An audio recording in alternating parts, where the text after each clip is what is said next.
The initial excitement of getting a brand new client is very quickly followed by resentment that you've taken them on, they're becoming a bit of a nightmare, they're not paying you enough, and it's just generally making you feel not that great, and you're wondering, why you keep attracting these same pain in the bum clients. So that's exactly what I'm going to be talking about today, about how you can get yourself out of that and start attracting the clients you really, really want to. So welcome to Unleash Your Niche, a live show and podcast dedicated to helping you stand out, position yourself as that go-to expert, attracting better, higher paying clients, and generally just building a business you love. And I'm Amy Cager, and welcome to today's show. So, as I was saying, these kind of bad clients. So I see it as not all clients are created equal. And, whereas there can be really great clients, there can also be bad clients. So how can you stop yourself attracting more of these, what I like to call Z-listers? They're the ones that don't seem to value you, they don't seem to pay you enough, they seem to be problematic, they seem to be really demanding, all those things that for you, and it might be something different, but create this idea of a Z-list client, whereas really you want to be attracting better, higher paying clients that you love to work with. But what I find is, it can be, people can, when a client comes to you, you can be really excited, and you can kind of think, well, they're paying me, they're a client, that's got to be good. I can't, can I really pick and choose who I work with? And absolutely, you don't want to be kind of feeling stuck, directionless and confused about the clients you take on. You want to be really clear on who makes you a really great client, and start ditching the ones that just don't light you up and who are regarded as this Z-list client. So, what is it then? What are the things to be thinking about? What are the, what can show to you if you are kind of stuck in this Z-list client rut? And what can you do about getting yourself out of it, so you start to attract more of your A-list clients, the clients that you really want to work with, who value you and who you can give the most value to. So the first thing that can be one of the factors if you are stuck in this rut is that you are reliant on referrals.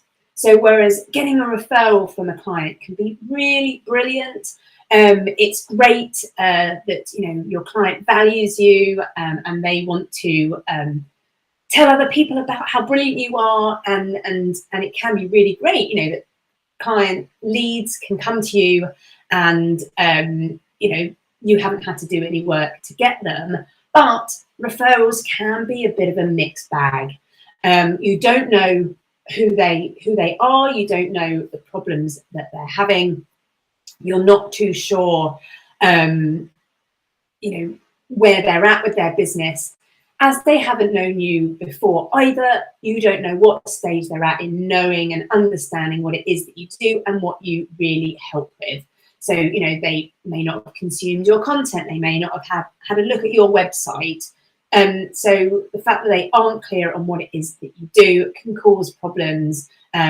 Later on, they might be expecting you to do something that you don't really want to do, or they might have expectations in how much, their budgets and things like that.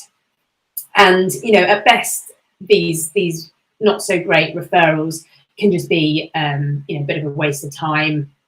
You book a call in and you speak to them and they're not quite right. But they can be a lot worse. You can end up taking them on, and then you can start regretting that instantly, because they just aren't the right fit for you. So how do you get yourself out of this situation on purely being reliant on referrals? So the first thing to do is to be much more visible and to be in control of who you're attracting. So be clear on who that A-list client is for you, and then you can tailor your messaging, your marketing, your offers to attract this type of person. And in doing that, not only do you attract the right people, but you start to repel the wrong ones. So, create content that will resonate with your A-list client. Focus on them and the problems that they're having right now and the transformation that they want. And the key is to be consistent as well, continually showing up. And that doesn't mean constant. It doesn't mean you have to be showing up all the time, every day, because that just be really hard time-wise. But it's got to be something manageable that you can do consistently. Another thing, with the attraction process as well, you want to be attracting the right people to you so that your leads are much higher quality. But also when you do get those referrals, and as I said, they're not all bad, but you have a process in which you take that referral on like a little mini journey so that they do get up to speed into what you do, how you do things, how you're different, or the services that you provide. So that could be, sending them relevant blog posts. It could be getting them to fill out a questionnaire before they hop on a call with you, so you get an understanding of where they're at. It could be sending them your packages to look at first, so they're not going to waste your time, kind of budget-wise. So meaning that when you do get to have a chat on a call, you are at more of an aligned place, that you both understand where each other are at. And so they're more likely to be that ideal fit, and you can kind of weed out the ones that maybe aren't going to be so good much earlier on, rather than finding out a bit too late and just generally wasting your time. So being in control of the clients you take on, both in attracting and in that kind of, or even pre-onboarding, before you've even taken them on, will really help with getting an understanding of who, attracting the right people and bringing on the right people that you end up working with. So that's the first thing. So the second thing then is, do you discount, haggle, and give a cheaper option for the kind of same solution? And this tends to be a stem or a start for those Z-list clients. This tends to be a bit of a trigger. You drop your price because you think, I really want to take on this client, I really want to back this client. I could do with the money, I could do with an extra client, all those sorts of things. But in doing so, it's that expectations, and they just become a complete nightmare client. You seem to do more work for them. They've already got a lower price, but it seems to be doing more work. They seem to pester you and are more demanding than the clients that are paying your full price, and you start to become really resentful for them. It's giving discounts, say, is kind of giving that wrong expectation, and it's a very quick way for you to start feeling really resentful for clients who are not paying you enough. So filling, if you start to fill your roster and the clients you take, or the amount of time you have for clients with these clients that aren't paying you enough, or they're on discounted packages, will make you start to feel really undervalued and resentful. And then that, what you are kind of giving out attracts more of that. So you'll start to get more of those clients that you feel don't value you, and it becomes a kind of catch-22 situation. Because from a psychological point of view, giving discounts or kind of haggling on the same, for the same services, it doesn't make your clients feel like they've nabbed a really good bargain, and that they, will be really happy that they've got such great service for, a cheaper price. It doesn't make them value you more and feel they've, how lucky they are. It's actually quite the opposite.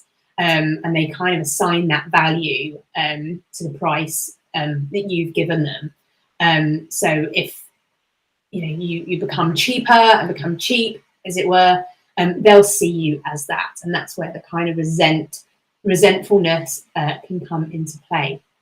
So your pricing very much needs to reflect your positioning. You are the expert in what you do, and you have to make sure that your prices do mirror that. And we're not going to be talking about the whole pricing thing, because that could be a whole episode in itself.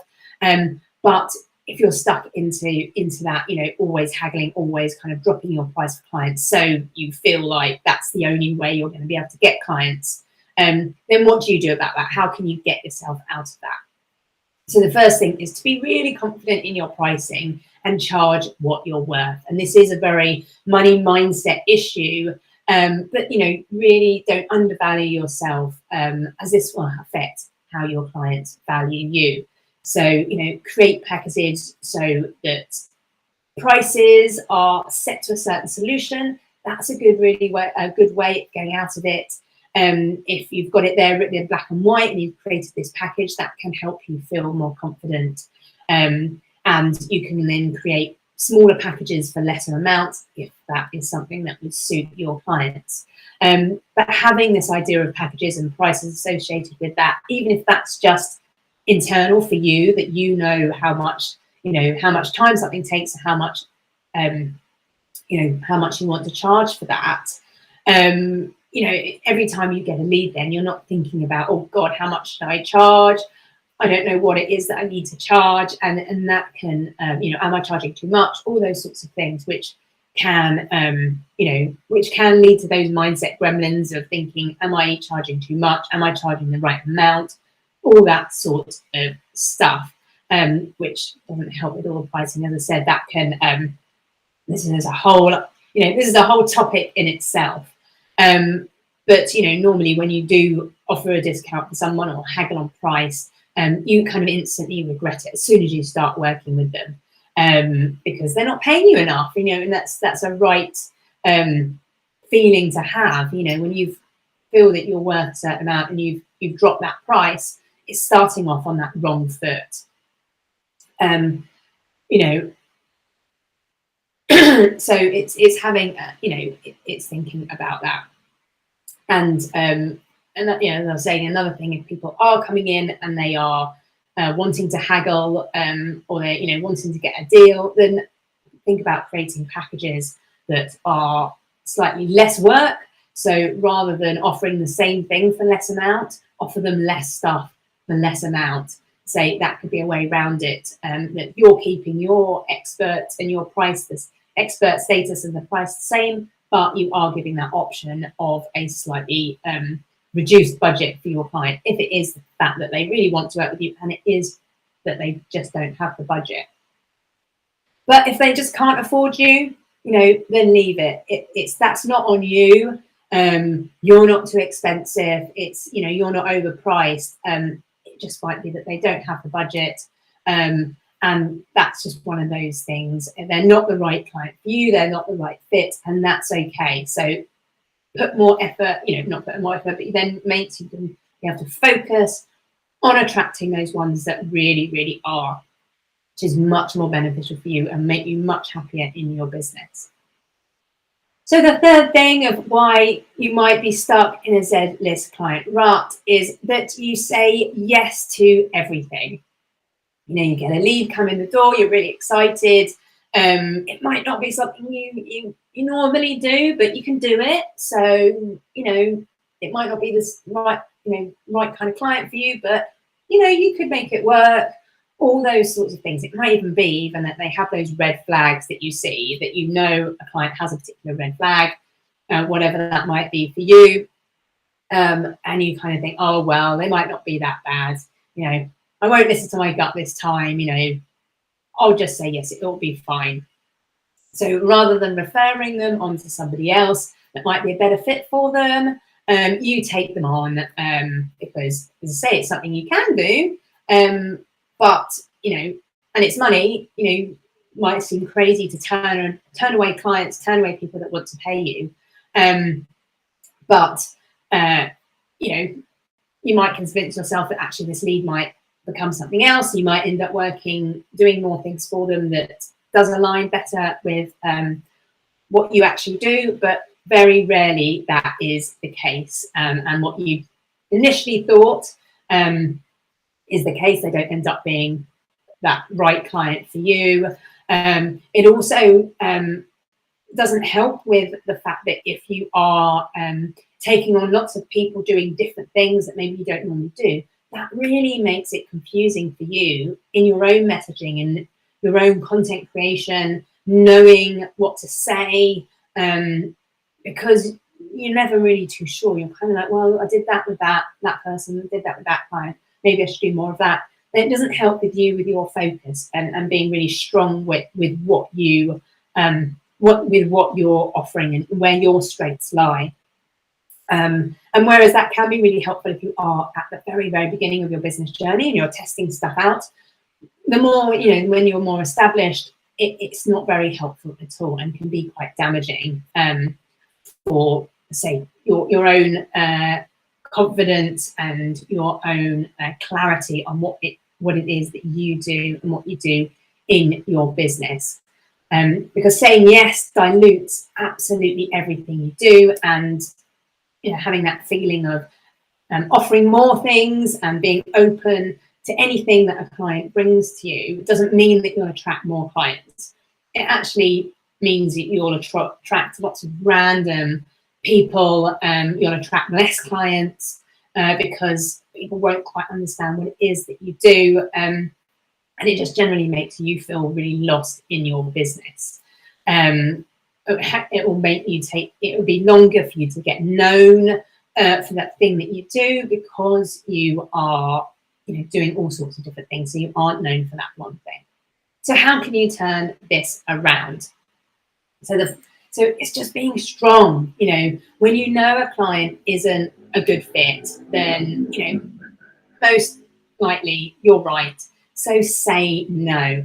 This is so difficult to do, but once you do it, it becomes easier. Be confident in yourself. Really deep down in your gut that they're not the right client or they're not the right fit for you, and you try and convince yourself otherwise, but really, and just because you can take on a client or you can do that thing doesn't mean you should, which is something to really remember. Have a list of people that you can refer them on to.